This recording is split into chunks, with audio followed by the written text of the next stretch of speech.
Fuck. Wait, calm down. Coordinates? I mean, they have to be, right? Oh, god damn it. Let's get back to the motel. After a terrifying encounter with the figure we've been calling the Sleeper, we met up with a man who was convinced that this witch was actually a horrifying shape-shifting creature from Navajo folklore. We had met him at a diner, so Mia and I tried to eat while we processed all the things he told us. It was hard to believe, but it did all make sense. This creature, the Sleeper, they were able to take the form of those they had killed. That explained the voicemails from Annie, the person we thought was Leon, Melinda, and that other voice on the phone call. They were all the Sleeper. Granted, they hadn't been the one to actually murder Annie, but considering her blood completed the ritual, I'm sure that was close enough. I was suddenly sick to my stomach as I remembered a brief moment in Louisiana where I thought I saw Annie walking down the street. Of course, at the time, I thought it was just someone that looked like her. And if they could turn into animals too, there was no telling how often they'd been spying on us. I suddenly understood why the stranger who told us all this had been so paranoid. We eventually finished eating, and as we made our way outside, I checked my phone. I had gotten a text, once again from a private number. It told us to meet at sundown the following day, and then there was a set of numbers that I assumed were coordinates for said location. We hurried back to our room, and as soon as we got inside, I started a search. I got it. That was fast. Well, they're coordinates, all right. Wyoming. About 3.5 hours away. Looks like the middle of nowhere. Why would they want to meet all the way out there? Especially when they were already in town today. Well, it's not completely empty. It does look like there's a house there and maybe a barn? It must be an old farm. But, yeah, I don't know. Maybe they want a nice secluded spot to torture their victims without being bothered. Or a place so remote that nobody can find the bodies. You saw how the witches died. They don't care about people finding their victims. Good point. We have to do this though, right? Yeah, I think so. I just hope it's not a trap. Oh, fuck me, it's obviously a trap. Even on the off chance it's not, what are we gonna do when we get there? We don't have a shaman or a weapon covered in white ash. What even is white ash? Oh, it's a tree. Wait, so is it a weapon made out of white ash or covered in ash from a white ash? I mean, it doesn't matter, we don't have either of those. Hopefully, that part is just folklore. Short of an alien exosuit, I have a hard time believing there's anything out there that would survive a point-blank shot from Grandpa's rifle. Those nitro rounds are no joke. True. Yeah, I hope so. But maybe we should try to find some white ash just in case. Minus the time it'll take us to drive there, that would give us about 22 hours. Okay. Yeah, might as well. We're going off to fight a fucking evil fucking shapeshifter. Might as well go look for a white ash tree. We were both utterly exhausted at this point, but we spent a little more time researching white ash trees before collapsing into sleep. It turned out that the likelihood of finding one in Rapid City was low, but there was still a chance. So the next morning we drove around town looking. We finally gave up a few hours before dusk and started the long drive out into the middle of nowhere. We are officially halfway there. Great. Hey. What? I just I just want to say, in case anything happens to either one of us... No, don't talk like that. We're gonna get through this. But... Listen, we can have this discussion another time, but not today. Mia... No! I'm not ready for that. We haven't even been back at this for a full year, and there's still plenty of cryptids out there, so this isn't the end. It can't be. Got it? Okay. Good. As we got closer to our destination, we found ourselves turning onto a very small, very poorly maintained dirt road. After following it for a few miles with no turns or other intersections, we finally approached the house we had been expecting. Right on schedule, too, as the sun dipped just beyond the horizon. God, we really are in the middle of nowhere. There it is. You ready? I'm never ready for this shit.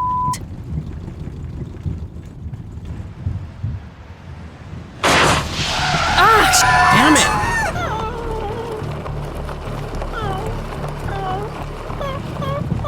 Fuck. Well, if it was a trap, they certainly know we're here now. Look! As our tire popped, Mia brought the car to a skidding stop on the side of the road. We were about 50 yards away from the house at this point. There were no lights on inside, but we could just see the outline of a figure as the front door burst open. I was already bringing up the rifle. Shit. Cover your ears. Wait, don't shoot. Are you serious? It's not them. Are you sure? Yeah. After the caves, now that I know what to look for, I would be able to sense it. They're not here. Not to mention, I don't think the sleeper would have much need for a shotgun. Oh my god, what are we gonna tell this guy? Great question.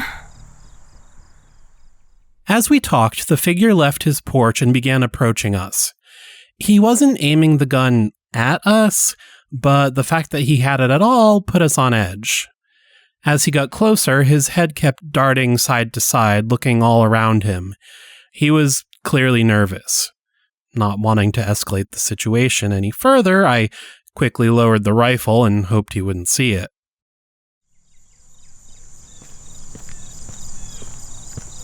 What the hell are you two doing all the way out here? You need to get off my land, now. Sir, I'm so sorry, but we actually popped a tire. That's what all that noise was. God damn it. In that case, you two need to get inside. That's okay. We'll just wait for a tow truck or whatever. That wasn't a suggestion. Ain't no trucks coming till tomorrow. Both of you, come with me now. We weren't about to argue with the agitated man wielding a gun, so we got out of the car. Given that we had been expecting a fight, Fritz was already secure in her pet carrier, and Oddball was hiding in the trunk. Mia gave them both a quick mental message telling them to stay put. Fortunately, it wasn't too hot out, not that we planned on leaving them out there very long.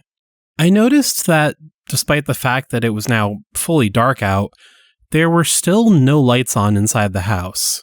Once we got inside, the man put his shotgun down and his demeanor changed entirely. He was clearly relieved. Hearing the door close, a woman came out from an adjacent room to greet us.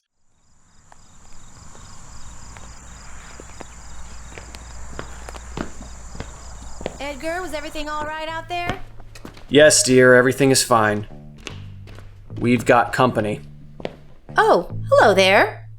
These two just popped a tire. I'm so sorry. I'm sure Ed already told you, but you won't be able to get that fixed until tomorrow. Yeah, he mentioned that. My name's Charlotte. Mia. Lucas. Well, it's a pleasure to meet you both. We so rarely have guests. Now, I want to apologize about my tone back there, but you have to understand, it is dangerous outside. Dangerous? What do you mean? You picked a terrible time to break down. There's a wolf pack in the area. They move around like clockwork. Once a year, come sundown, they migrate right through my property. They'll be passing through tonight. That doesn't make any sense. That's not like any kind of wolf behavior I've ever heard of. Sorry, dear, but it's true. We couldn't in good conscience let the two of you stay out there. You'd have been eaten for sure. Eaten? Listen, my family's been on this land for generations now. We've done all we can to keep folks out of the area, like all those no trespassing signs. Oh, right. Sorry about that. How did the two of you get all the way out here anyway? You lost? Yeah, basically. Hey, do you mind if I speak to my friend in private for a minute? Go right ahead. Just don't leave the house.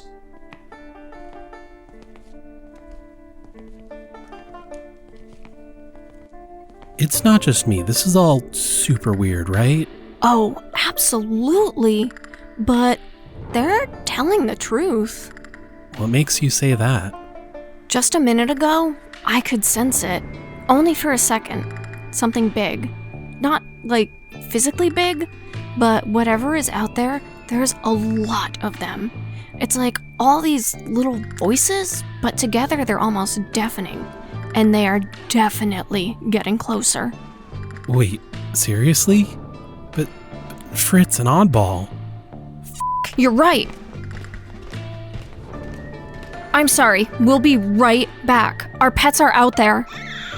Oh, shit. Edgar, language. Sorry, dear, but it's too late. What was that? They're here. You've got to understand, we can't just leave them out there all night. Yeah, it can't be that bad. Look out the window, see for yourself. No f***ing way. What? Lucas, come here. You need to see this. As I walked over to the window, I could finally see what Mia saw. I could make out creatures, dozens of them, moving around the yard on four legs. I was suddenly very glad that the lights were off and realized it must have been intentional so that they couldn't see us inside. The creatures were the size of large dogs, and as they hopped around, I noticed all the shapes sticking out of their heads. Each of them had 2 long ears and a pair of antlers. Jackalopes? Keep your voice down. What? I'm so... Jackalopes. I thought you said wolves. Well, nobody would have believed us if we said jackalopes, now would they? We can debate this later. We need to get our pets. Trust me, it's not worth it. They're all around the car. What if they try getting in? You don't have a chance. Those things are vicious. What if...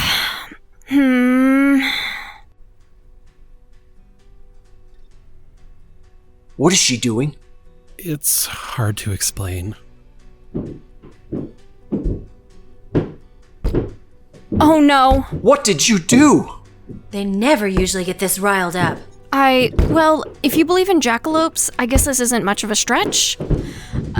Okay, long story short, I've got psychic powers. Basically, I can communicate with animals. I was trying to get them to calm down, or at least leave the area, but it didn't work. They know there's food in here now. Food? Yeah, us. This is just great. If those things get in here, well, I don't have enough ammo for all of them. Wait, are you sure there's no way you can help us get to our car? We've got a rifle, a cattle prod, bear spray. That's right. We grab the animals, grab the weapons, get back inside. Yeah, there's something. I'll be right back. You two have some real bad luck ending up here tonight of all nights. Yeah, luck. Now, no promises that this'll work, but I always keep a few of these on hand just in case. Whiskey? Oh, we never touch the stuff, but the jackalopes just adore it. Alright, here's what I'm thinking. I'm gonna go to the back window, open these bottles, and then toss them out. That should keep them distracted long enough for you two to get to the car and get back. Lottie can stay at the door with the shotgun to cover you. Alright, yeah, we can do this. Just give me a second. Okay, Oddball should be climbing onto Fritz's carrier as we speak. You get them, and I'll get everything else. You got it. Ready when you are. All right, here goes nothing. They're starting to move! Get out there! Mia and I stepped out the door, cautiously at first. The coast was clear, so we sprinted for the car. I opened the back door and was greeted with the sight of Oddball holding on to the top of Fritz's carrier. I could tell he was scared and she was agitated. As I picked them up, Mia grabbed the rifle before moving to the trunk to get the other supplies. Once she was ready, we closed the doors and got moving. It was hard to run carrying everything, but we moved as fast as we could. As we neared the door, we could see a few jackalopes returning around the corner of the house, no doubt alerted by the sound of the car doors. Without missing a beat, Charlotte fired off a shot, hitting one of the creatures square in the chest. As it hit the ground, the nearest jackalopes all turned and began devouring their wounded comrade. That gave us just enough time that we made it inside and slammed the door shut.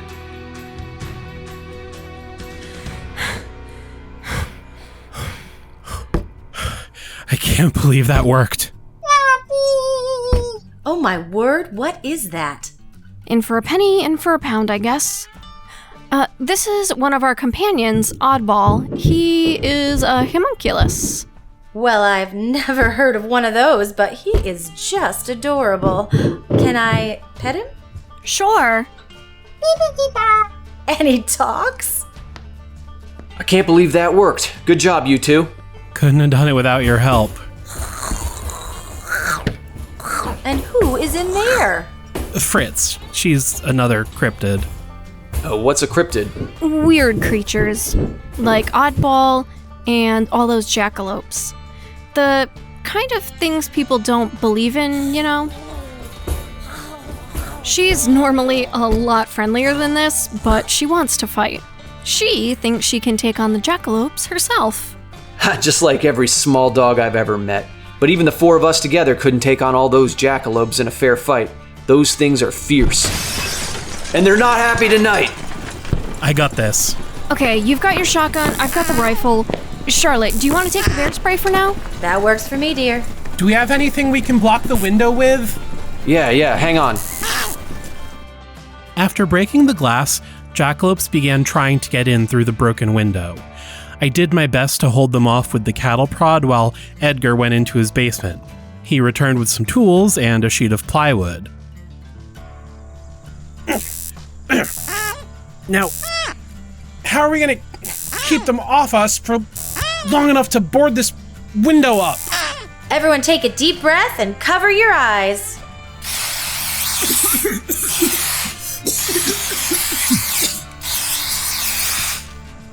Okay, quick!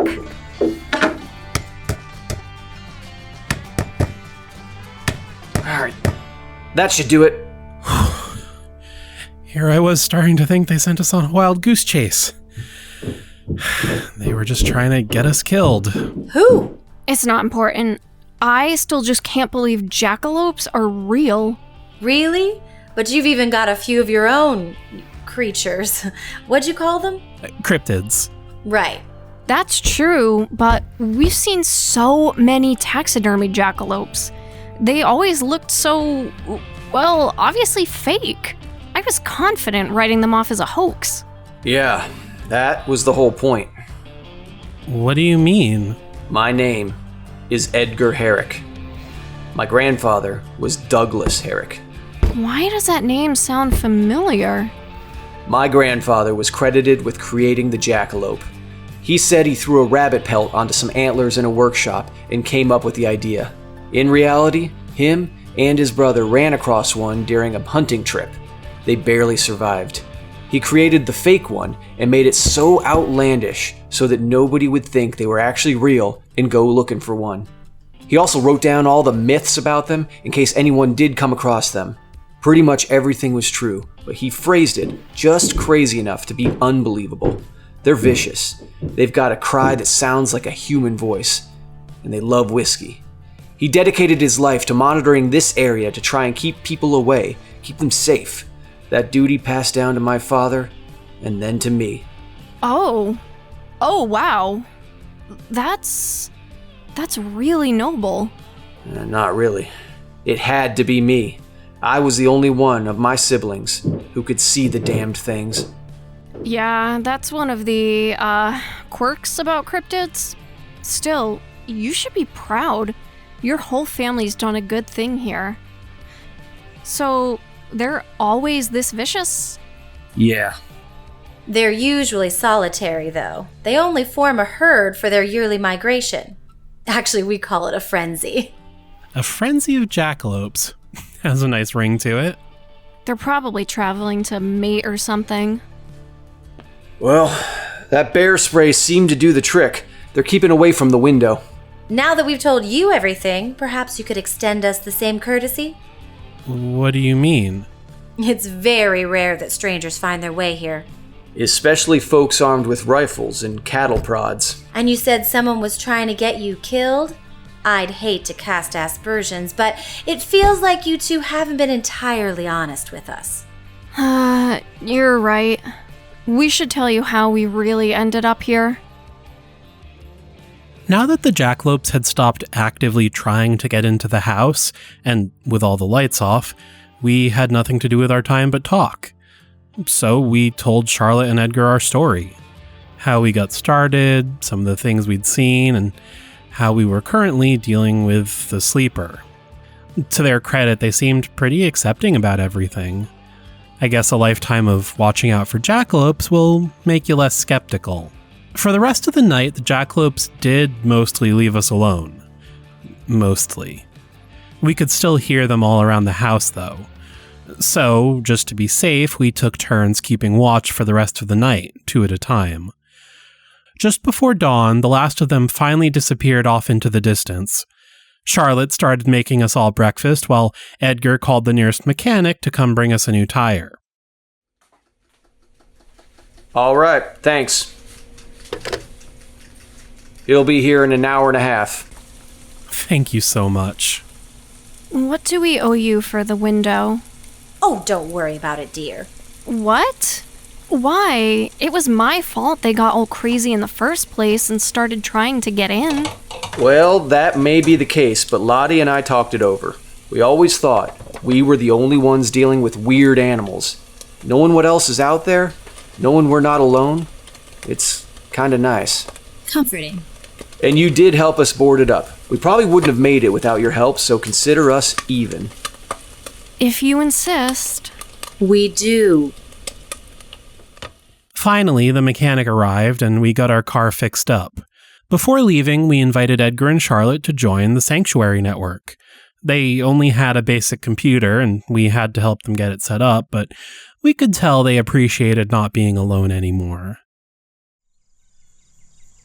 Bye, little fella. Be safe, you two. Good luck finding that sleeper. Thank you. And now that you're in the network, seriously, if you ever need anything, don't hesitate to let us know. Of course.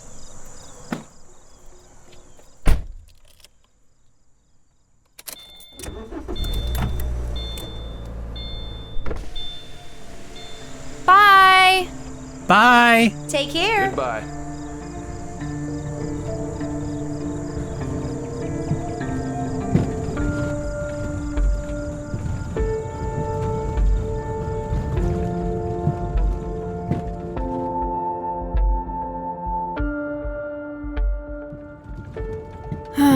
I guess we're back to square one with the sleeper. So much for us trying to be heroes. Give it time. We'll stop them, whatever it takes.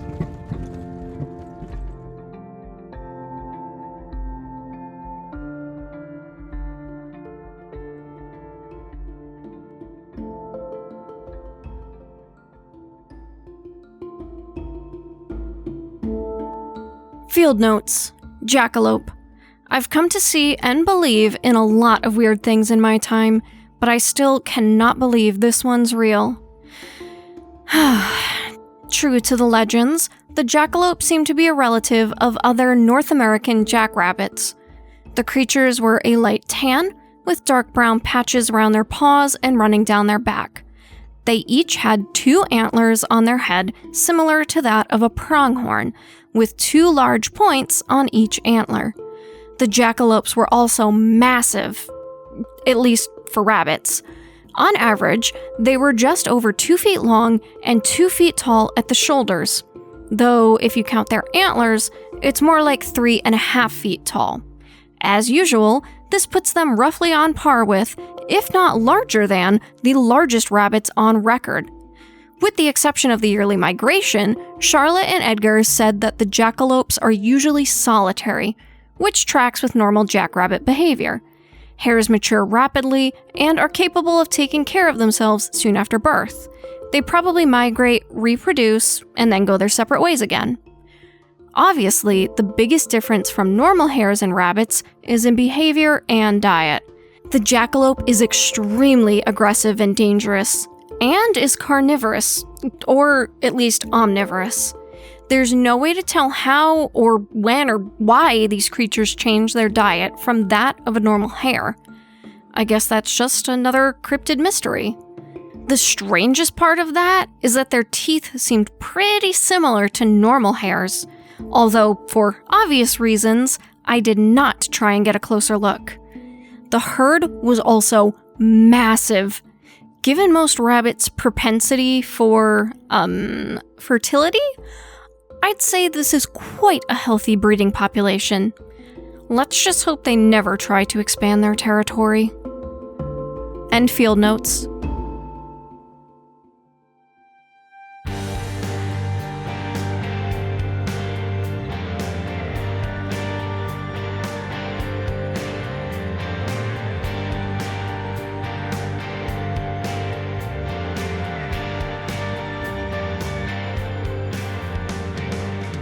The Cryptid Cases has been a production of Little Giant Monsters. Find out more about us at littlegiantmonsters.com and by searching for Little Giant Monsters on social media. Every Monday after a new episode, we share a cryptid sketch, so be sure to look out for that. If you're enjoying the Cryptid Cases and want to help support us, find us on Patreon. Rewards include behind-the-scenes content, early access to episodes, and access to our Discord. A huge thanks to all our current patrons. Links to our Patreon, our merch, and other shows we're creating are all available on our website or in the description of this episode. Another way to support our work is through ratings and comments on Apple Podcasts and other podcast apps. Thanks for listening, and we'll see you again soon.